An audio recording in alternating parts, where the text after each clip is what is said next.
तुमचे शिष्य तुमच्या समोर उभे आहेत अपोजिशन मध्ये. सकाळी त्यांनी सांगितलं की गुरुच्या वाटा शिष्याला चांगल्या माहिती असतात आणि त्यामुळे स्थानिक उमेदवार असल्यामुळे आपला विजय निश्चित आहे. लोकांनी आपल्यालाच पाठिंबा दिलेला आहे. काय सांगाल?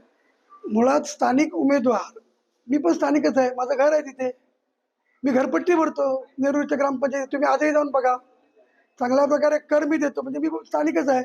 दुसरं आपल्याला हे सांगू इच्छितो की बरेच जे लोक नेरूरमधले असो किंवा इतर मतदारसंघातले सगळ्यांच्या घरात कुडाळला आहेत. आता विद्यमान जे आता ते उभे राहिले आहेत ते स्थानिक म्हणतायत, ते राहत आहेत कुडाळमध्ये. मग मला तुम्ही सांगा की बाहेरचे उमेदवार कसे आम्ही होऊ शकतो? बाहेरचा उमेदवार असेल तर जर समजा कर्नाटक केरळमधून जर आणला असता तो बाहेरचा उमेदवार, हे काय बाहेरचे उमेदवार नाही, आम्ही पण स्थानिकच आहोत.